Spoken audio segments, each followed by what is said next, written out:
D நகரில் தனியார் நிறுவன பெண் அதிகாரியை வாலிபர் ஒருவர் கத்தியால் குத்திய சம்பவம் பெரும் பரபரப்பை ஏற்படுத்தியுள்ளது. கத்தியால் குத்திய நபரை பொதுமக்களை விரட்டி பிடித்து போலீசில் ஒப்படைத்தனர். மேற்குவங்க மாநிலம் கொல்கத்தாவை சேர்ந்தவர் அமித் பானர்ஜி. இவர் கொல்கத்தாவில் உள்ள அசோக் லேண்ட் நிறுவனத்தில் மேலாளராக உள்ளார். இவரது மகள் சுச்சி ஸ்மிதா சென்னை அடுத்த மீஞ்சூரில் உள்ள அசோக் லேலண்ட் நிறுவனத்தில் மேலாளராக பணிபுரிகிறார். 32 வயதான ஸ்மிதா கடந்த 6 வருடமாக டி நகர் வெங்கட நாராயணன் சாலை அருகே பகவதம் தெருவில் உள்ள பெண்கள் விடுதியில் தங்கி பணிக்கு சென்று வந்துள்ளார். இங்கே 4 வருஷமாக இருக்குது சார். எங்களுக்கு எந்த பழக்கமும் கிடையாது. அது வரும், சாப்பாடு எடுக்கும், அது பாட்டுன்னு அது போயிடும் சார். வேறு எந்த கெட்ட பழக்கமும் கிடையாது சார். நல்ல பொண்ணு தான். கிளம்பி 6:30 மணிக்கு டி நகர் போவோம். அங்கேருந்து பஸ் பிடிச்சி போயிட்டோம். இங்கே எதுவுமே எங்களுக்கு தெரியாது சார். இந்நிலையில் ஸ்மிதா வேலை செய்யும் அதே நிறுவனத்தில் சிவகாசியை சேர்ந்த 23 வயதான ரகுநாத் என்பவர் ஒப்பந்த ஊழியராக பணியாற்றி வந்துள்ளார். பொறியியல் பட்டதாரியான ரகுநாத் பெருங்குடியில் உள்ள ஆண்கள் தங்கும் விடுதியில் தங்கி வேலைக்கு சென்று வந்துள்ளார். ரகுநாத் மற்றும் ஸ்மிதா இருவரும் ஒரே அலுவலக பேருந்தில் வேலைக்கு சென்று வந்துள்ளனர். இந்நிலையில் கடந்த ஆண்டு ஜூலை மாதம் அலுவலக பேருந்தில் ஸ்மிதாவிற்கும் ரகுநாத்திற்கும் இடையே பிரச்சனை ஏற்பட்டதாக கூறப்படுகிறது. இதையடுத்து ஸ்மிதா தான் பணிபுரியும் நிறுவனத்தில் ரகுநாத் மீது புகார் தெரிவித்ததை அடுத்து ரகுநாத்தை அந்நிறுவனம் வேலையை விட்டு நிறுத்தியதாக கூறப்படுகிறது. இதனையடுத்து ரகுநாத் தான் வேலை இழந்ததற்கு காரணமான ஸ்மிதாவை தீர்த்து கட்ட முடிவு செய்துள்ளார். இந்நிலையில் ஸ்மிதா தான் தங்கியிருந்த பெண்கள் விடுதியிலிருந்து வழக்கம் போல் தனது அலுவலக பேருந்தில் ஏறி வேலைக்கு செல்ல காலை 6 மணிக்கு பகவதம் சாலையில் நடந்து செல்லும் போது அங்கே இருசக்கர வாகனத்தில் காத்திருந்த ரகுநாத் தான் மறைத்து வைத்திருந்த கத்தியால் ஸ்மிதாவின் வயிற்று பகுதியில் குத்தியுள்ளார். இதைத் தொடர்ந்து ரகுநாத் இருசக்கர வாகனத்தில் அங்கிருந்து தப்பி செல்ல முயலும் போது அங்கிருந்த பொதுமக்கள் அவரை விரட்டி பிடிக்க முயன்றனர். அப்போது ரகுநாத் பொதுமக்களை கத்தியை காட்டி மிரட்டவே அங்குள்ள 2 நாய்களின் உதவியுடன் ரகுநாத்தை விரட்டி பிடித்து போலீசில் ஒப்படைத்தனர். பூக்கடையில் இருக்கிறோம். காலைல 6:30 மணிக்கு அங்கே முனையில் நின்று டீ சாப்பிட்டுட்டு இருக்கிறப்ப அதான் ஒரு 2 பொண்ணு பையனு பேசிகிட்டு இருந்தாங்க. யார் என்னன்னு தெரில. ஒரு அலறல் சத்தம் கேட்டுச்சு. கத்துறதுனால அங்கேருந்து ஓடி வந்தோம். அந்த பொண்ணு வயிற்றில் ஒரு 3 குத்து இருக்கும், குத்துனது. ஒரே ரத்தமாக இருந்ததுனால நாங்கள் ஓடி வந்து பார்த்தோன்னா அந்த பொண்ணு வந்து அவன் குத்துனோடனே ஓடி போயிடுச்சு. ஹாஸ்டல் உள்ள போயிட்டாங்க. நாங்கள் அவனை பிடிக்கிறதுக்கு எவ்வளோ முயற்சி பண்ணோம். ஒரு 10-15 பேர் வந்தோம். பிடிக்கிறதுக்கு முயற்சி பண்ணோம். எங்கிட்ட ரொம்ப நேரம் ஒரு 20 நிமிஷமாக ரொம்ப இது பண்ணியிருந்தோம். அதுக்கப்புறம் 2 நாயை வச்சு அவனை பிடிச்சி ஸ்டேஷனுக்கு கண்ட்ரோல் ரூம் கால் பண்ணோம். 100 கால் பண்ணி வர சொன்னோம். இங்கே கோவில் வாசலில் 2 பேசியிருந்தாங்க, ஒரு லேடி இன்னொருத்தவங்களும். அவங்கள கூப்பிட்டு வந்து அவங்கள்ட்ட ஹேண்டர் பண்ணிட்டோம்.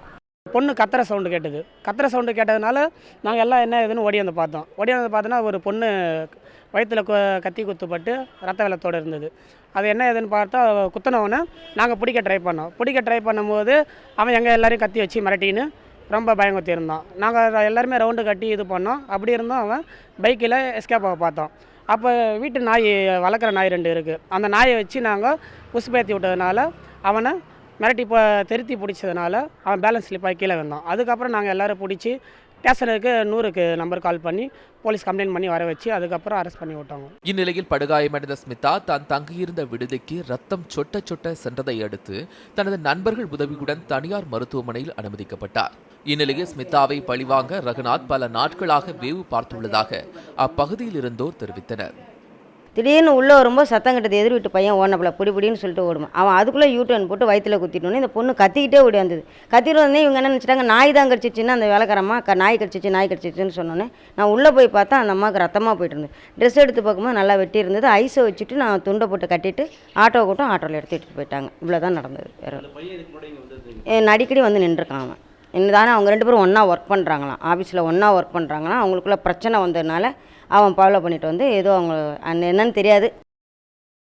ரகுநாத்திடம் மாம்பலம் போலீசார் விசாரணை செய்ததில் ஸ்மிதா தன்னை வேலையை விட்டு நீக்கியதால் கிட்டத்தட்ட 7 மாதங்கள் வேலையில்லாமல் அவதியுற்றதாகும். இதற்கு காரணமான ஸ்மிதாவை கொலை செய்ய புதிதாக கத்தி ஒன்று வாங்கி வந்து பலமுறை ஸ்மிதாவை பின்தொடர்ந்து அவர் தங்கியிருந்த பகுதியில் வேவு பார்த்ததாகவும் ரகுநாத் தெரிவித்ததாக போலீசார் தெரிவித்தனர்.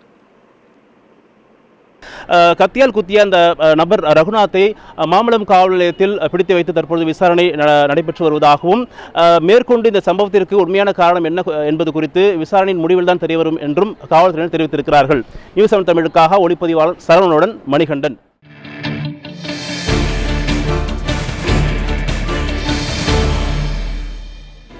கடலூர் மாவட்டம் சிதம்பரம் அருகே குடிபோதையில் 3 வயது பெண் குழந்தை மீது தந்தையை மண்ணெண்ணெய் ஊற்றி தீ வைத்துக் கொன்ற சம்பவம் பரபரப்பை ஏற்படுத்தியுள்ளது. கடலூர் மாவட்டம் காட்டுமன்னார்கோவில் அருகே திருநாரையூர் மேலத்தெருவைச் சேர்ந்தவர் ஆறுமுகம். கூலி தொழிலாளியான இவருக்கு 3.5 வயதில் அனுஸ்ரீ என்ற பெண் குழந்தை உள்ளது. ஆறுமுகம் அடிக்கடி குடித்துவிட்டு வீட்டுக்கு வந்து அவரது குடும்பத்தினரிடம் தகராறில் ஈடுபடுவதாக கூறப்படுகிறது. இந்நிலையில் வழக்கம் போல இரவு குடிபோதையில் வீட்டுக்கு வந்த ஆறுமுகம் தூங்கிக் கொண்டிருந்த தனது மகள் அனுஸ்ரீ மீது மண்ணெண்ணெய் ஊற்றி திடீரென தீ வைத்ததாக தெரிகிறது. இதில் உடல் முழுவதும் தீப்பற்றி எரிய தொடங்கியதும் கதறிய குழந்தை அனுஸ்ரீயை அவரது குடும்பத்தினர் மற்றும் அக்கம்பக்கத்தினர் மீட்டு சிகிச்சைக்காக சிதம்பரம் ராஜா முத்தையா மருத்துவமனைக்கு அனுப்பி வைத்தனர். ஆனால் தீவிர சிகிச்சை அளிக்கப்பட்டும் பலனளிக்காமல் குழந்தை அனுஸ்ரீ பரிதாபமாக உயிரிழந்தார். தகவல் அறிந்து இதுகுறித்து வழக்கு பதிவு செய்த போலீசார் ஆறுமுகத்தை கைது செய்து விசாரணை மேற்கொண்டு வருகின்றனர். திருவள்ளூர் மாவட்டத்தில் செம்மர கடத்தல், கொலை, கொள்ளை உள்ளிட்ட 28 வழக்குகளில் தொடர்புடைய பிரபல ரவுடி தினகுமார் வெட்டி கொலை செய்யப்பட்டார். திருவள்ளூர் மாவட்டம் கும்மிடிப்பூண்டி அருகே உள்ள தூரப்பள்ளம் கிராமத்தைச் சேர்ந்தவர் தினகுமார். இவர் மீது ஆந்திரா மற்றும் தமிழ்நாடு என 2 மாநிலங்களிலும் செம்மர கடத்தல், கொலை, கொள்ளை உள்ளிட்ட 28 குற்ற வழக்குகள் உள்ளன. இந்நிலையில் இவர் இருசக்கர வாகனத்தில் சிறுபுழல்பேட்டை சுடுகாடு அருகே சென்று கொண்டிருந்த போது இருசக்கர வாகனத்தில் பின்தொடர்ந்து வந்த மர்ம நபர்கள் தினகுமாரை வழிமறித்து அரிவாளால் சரமாரியாக வெட்டியுள்ளனர். இதனால் தினகுமார் சம்பவ இடத்திலேயே உயிரிழந்தார். இதுகுறித்து தகவல் அறிந்து சம்பவ இடத்துக்கு வந்த சிப்காட் காவல்துறையினர் பிரேத பரிசோதனைக்காக பொன்னேரி அரசு மருத்துவமனைக்கு உடலை அனுப்பி வைத்தனர். மேலும் இதுகுறித்து வழக்கு பதிவு செய்து கொலையாளிகளை தனிப்படை அமைத்து தேடி வருகிறார்கள். முன்விரோதம் காரணமாக இந்த கொலை நடைபெற்றிருக்கலாம் என சந்தேகித்துள்ள போலீசார் இது தொடர்பாக இருவரை பிடித்து விசாரணை மேற்கொண்டு வருகின்றனர். சென்னையில் மத்திய சேமிப்பு கிடங்கு சரக்கு பெட்டக முனையத்திலிருந்து கண்டெய்னர் லாரியில் கடத்தப்பட்ட 1 கோடி ரூபாய் மதிப்பிலான செம்மரக்கட்டைகளை சுங்கத்துறை அதிகாரிகள் பறிமுதல் செய்தனர். சென்னையை அடுத்துள்ள மாதவரம் மத்திய சேமிப்பு கிடங்கு சரக்கு பெட்டக முனையத்தில் செம்மரக்கட்டைகள் கண்டெய்னர் லாரியில் கடத்தப்படுவதாக சுங்கத்துறை அதிகாரிகளுக்கு ரகசிய தகவல் கிடைத்துள்ளது. இதனையடுத்து சுங்கத்துறை அதிகாரிகள் அதிரடியாக ஆய்வில் ஈடுபட்டனர். அப்போது சுமார் 1 கோடி ரூபாய் மதிப்பிலான செம்மரங்கள் இருப்பது கண்டறியப்பட்டது. அதனை பறிமுதல் செய்த அதிகாரிகள் அப்பகுதியில் தொடர் விசாரணை நடத்தினர். இந்நிலையில் அங்கு பணிபுரியும் அதிகாரிகளின் துணையோடு சமூக விரோதிகள் கடத்தலில் ஈடுபடுவதாக அப்பகுதியினர் புகார் தெரிவித்துள்ளனர். மேலும் அப்பகுதியில் உள்ள அரசு மற்றும் தனியார் கண்டெய்னர் முனையங்களில் சட்டவிரோத செயல்களில் பலர் ஈடுபடுவதாகவும் கஞ்சா, தங்கம் உள்ளிட்டவை கடத்தப்படுவதாகவும் புகார் அளித்துள்ளனர். ராமநாதபுரம் மாவட்டத்தில் ஓய்வு பெற்ற அரசு ஊழியர்களான கணவன் மனைவியை அடித்து மரத்தில் கட்டி வைத்துவிட்டு 50 சவரன் நகையை திருடிச் சென்ற கும்பலை காவல்துறையினர் தேடி வருகின்றனர். ராமநாதபுரம் மாவட்டம் கமுதி அருகே உள்ள பசும்பொன் கிராமத்தில் வசித்து வருபவர் சிறை மீட்டார். இவர் அரசு போக்குவரத்து கழகத்தில் ஓட்டுநராக பணியாற்றி ஓய்வு பெற்றவர். அவரது மனைவி தமிழக மின்வாரிய அலுவலகத்தில் பணியாற்றி ஓய்வு பெற்றவர். இவர்கள் கடந்த 40 ஆண்டுகளுக்கு மேலாக கமுதி மதுரை சாலையில் தோட்டம் வைத்து விவசாய தொழில் செய்து வருகின்றனர். இந்த நிலையில் தோட்டத்திற்குள் நள்ளிரவில் புகுந்த 4 பேர் கொண்ட கும்பல் தங்களிடம் இருந்த அரிவாள், கத்தி உள்ளிட்ட ஆயுதங்களை கொண்டு கணவன் மனைவி இருவரையும் மிரட்டி அடித்து உதைத்து ஒரு மரத்தில் கட்டி வைத்துள்ளனர். பின்னர் வீட்டிற்குள் புகுந்து உள்ளே இருந்த 50 சவரன் நகையை திருடிச் சென்றுள்ளனர். இதுகுறித்து தகவல் அறிந்த காவல்துறையினர் வழக்கு பதிந்து விசாரித்து வருகின்றனர். தஞ்சாவூர் மாவட்டத்தில் பூட்டப்பட்டிருந்த வீட்டில் பதுக்கி வைக்கப்பட்டிருந்த 400 புதுச்சேரி மாநில மது பாட்டில்கள் பறிமுதல் செய்யப்பட்டன. சமீப காலமாக புதுச்சேரி மாநிலத்தில் இருந்து அதிக அளவு மது பாட்டில்கள் தஞ்சாவூர் மாவட்டம் கும்பகோணத்திற்கு கடத்தி வரப்படுவதாக புகார்கள் எழுந்த வண்ணம் இருந்தன. இந்த நிலையில் கும்பகோணம் அருகே பாபுராஜபுரத்தில் வீரையன் என்பவரது வீட்டில் புதுச்சேரியிலிருந்து ஏராளமான மது பாட்டில்கள் கடத்தி வரப்பட்டு பதுக்கி வைத்திருப்பதாக காவல்துறையினருக்கு தகவல் கிடைத்திருக்கிறது. அதன் அடிப்படையில் மதுவிலக்கு பிரிவு காவல்துறையினர் மற்றும் கலால்துறை அலுவலர்கள் ஆகியோர் வீரையன் வீட்டில் சோதனை மேற்கொண்டனர். அங்கு பதுக்கி வைக்கப்பட்டிருந்த 400 மது பாட்டில்களை காவல்துறையினர் பறிமுதல் செய்தனர். மேலும் தலைமறைவான வீரையனை தேடும் பணியில் காவல்துறையினர் ஈடுபட்டுள்ளனர். விருதுநகர் மாவட்டம் ஸ்ரீவில்லிபுத்தூர் விவசாயி வெட்டி கொலை செய்யப்பட்டதை அடுத்து காவல்துறையினர் வழக்கு பதிவு செய்து விசாரணை மேற்கொண்டு வருகின்றனர். விருதுநகர் மாவட்டம் ஸ்ரீவில்லிபுத்தூர் அருகே உள்ள நரையன்குளத்தைச் சேர்ந்தவர் ஈஸ்வரன். 45 வயதான இவர் செண்பகத்தோப்பு அருகே உள்ள தனியார் தோப்பில் விவசாய கூலியாக உள்ளார். இவர் தோப்பிற்கு சென்றுவிட்டு 3 அல்லது 4 நாட்களுக்கு ஒருமுறையே வீடு திரும்புவது வழக்கம். இந்நிலையில் அவரது மனைவி ராஜேஸ்வரி தனது கணவனை பார்க்க தோப்பிற்கு சென்ற பொழுது அவர் அருகில் உள்ள தனியார் தோப்பில் முகம், கழுத்து உள்ளிட்ட பல்வேறு இடங்களில் வெட்டப்பட்டு கொலை செய்யப்பட்டு கிடந்துள்ளார். அழுகிய நிலையில் ஈஸ்வரன் இறந்து கிடப்பதைக் கண்டு அதிர்ச்சியடைந்த ராஜேஸ்வரி தனது கணவன் கொலை குறித்து அவர் காவல்துறைக்கு தகவல் தெரிவித்ததை அடுத்து விரைந்து வந்த மம்சாபுரம் காவல்துறையினர் உடலை கைப்பற்றி விசாரணை நடத்தி வருகின்றனர். மேலும் ராக்கி என்ற மோப்பனாய் உதவியுடன் காவல்துறையினர் கொலையாளியை தேடும் பணியில் ஈடுபட்டுள்ளனர். திருவாரூர் மாவட்டத்தில் செக் கொடுத்து மோசடி செய்த மின்வாரிய தற்காலிக பெண் ஊழியருக்கு 6 மாதம் சிறை தண்டனை விதித்து விரைவு நீதிமன்றம் தீர்ப்பளித்துள்ளது. திருவாரூர் மாவட்டம் திருத்துறைப்பூண்டி அருகே உள்ள அரியலூர் பகுதியைச் சேர்ந்தவர் கயல்விழி. இவர் மின்வாரியத்தில் தற்காலிகமாக பணியாற்றி வருகிறார். இவர் கடந்த 2014ஆம் ஆண்டு விஜயகுமார் என்பவரிடம் ரூபாய் 3 லட்சம் கடனாக பெற்று அதற்கு பிணையாக காசோலை வழங்கியுள்ளார்.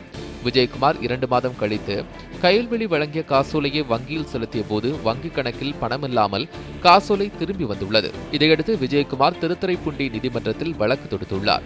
இவ்வழக்கு விரைவு நீதிமன்றத்தில் விசாரணைக்கு வந்தது. வழக்கை விசாரித்த நீதிபதி அச்சுதன் கயல்வெளிக்கு 6 மாத சிறை தண்டனையும் 2 மாதத்தில் ரூபாய் 4 லட்சத்தை நீதிமன்றத்தில் செலுத்த வேண்டும் என்றும், கட்ட தவறினால் மேலும் 2 மாதம் சிறை தண்டனை அனுபவிக்க வேண்டும் என்றும் தீர்ப்பளித்தார்.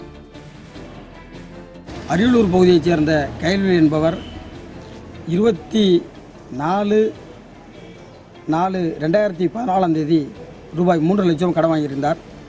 அதற்கு தஞ்சாவூர் பகுதியைச் சேர்ந்த ஒரு தனியார் வங்கியுடைய காசோலையை கொடுத்து மோசடி செய்ததற்காக திருத்துறைப்பூண்டி குற்றவியல் விரைவு நீதிமன்றத்திலே வழக்கு நடைபெற்றது. வழக்கை விசாரித்த நீதிமன்றம் காசோலை கொடுத்து மோசடி செய்த கயல்விழி என்பவருக்கு 6 மாத சிறை தண்டனையும் 4.5 லட்சம் ரூபாய் அபதாரத்தையும் கட்ட உத்தரவிட்டது.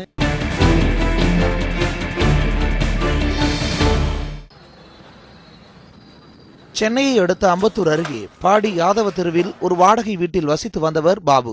வேலூர் மாவட்டம் வாணியம்பாடி தாலுகாவைச் சேர்ந்த இவர் தனியார் நிறுவனத்தில் வேலை செய்து வந்தார். இவருடன் அதே வாடகை வீட்டில் ராமநாதபுரம் மாவட்டத்தைச் சேர்ந்த ஆரோக்கிய சுபாஷ் என்பவரும் வசித்து வந்தார்.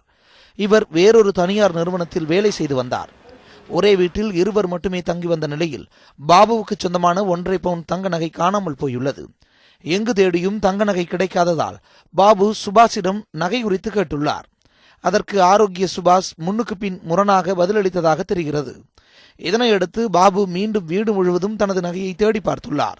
ஆனால் அவருக்கு நகை கிடைக்கவில்லை. இதனையடுத்து 2 தினங்களுக்கு பிறகு மீண்டும் பாபு சுபாஷிடம் நகை பற்றி கேட்டதாக தெரிகிறது. இதனால் பாபுவுக்கும் சுபாஷுக்கும் வாக்குவாதம் ஏற்பட்டு சிறிது நேரத்தில் அது கைகலப்பாக மாறியுள்ளது.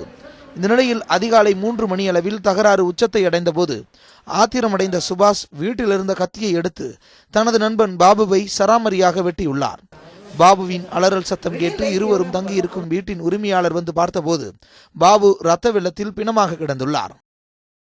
காலையில் அந்த நடைபயிற்சிக்கு முடிச்சுட்டு வரும்போது ஒரே காவல்துறையாக இருந்தது, நிறைய பேர் இருந்தாங்க. அதனால் மேலே போய் பார்த்தேன். நானும் இந்த கொலை ஒரு மிக கொடூரமாக இருந்தது. அந்த வீட்டில் இருக்கிற அந்த கேட்லேருந்து மாடியிலேருந்து அந்த கீழே கேட் வரைக்கும் ஒரே ரத்தம் வழி, அவ்வளோ ஒரு கொடூரமாக இருந்தது. இது பார்க்குறதுக்கு ரொம்ப ஒரு அதிர்ச்சியாக இருந்தது.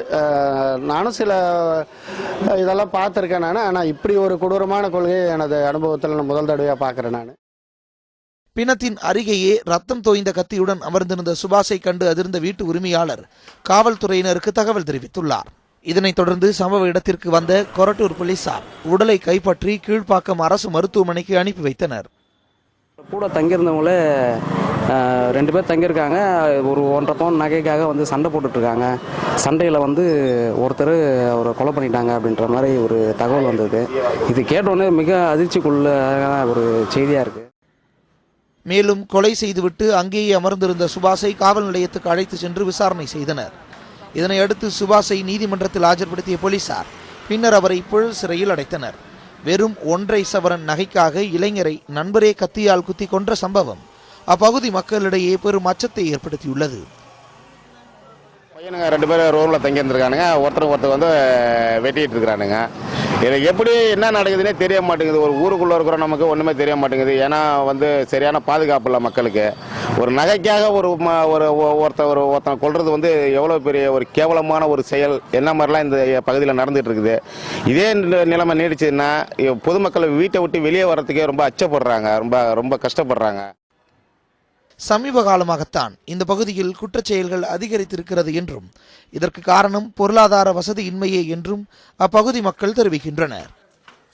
இது தொடர்ச்சியாக இப்போ இந்த மாதிரி ஒரு இளைஞர்கள் பக்கத்தில் வந்து இந்த மாதிரி ஒரு வன்கொடூரமாக ஒரு கொலை பண்ணுற அளவுக்கு ஏற்படுத்துறது ஒரு அச்சத்தை தான் தருது. அதே போல் வந்து இங்கே இருக்கிற இந்த வீட்டு உரிமையாளர்கள்லாம் முன்னாடிலாம் வந்து ரொம்ப கொஞ்சம் ஒத்துழைப்பு கொடுத்தாங்க. இப்போ வந்து அந்த வெளியூர்லேருந்து வர தம்பிங்களை கொஞ்சம் அவங்க வந்து யார் என்னென்ன அந்த முகவரி இதெல்லாம் கொஞ்சம் அடுத்து அவங்க முறைப்படி அதை வந்து அந்த முகவரியை ஏதாவது ஒன்று வாங்கி இவங்க வந்து ஒழுக்கமாக இருக்கிறதுக்கு ஒரு வழி உருவாக்கி கொடுக்கணும். ஸ்ரீனிவாசன், நியூஸ் 7 தமிழ், அம்பத்தூர்.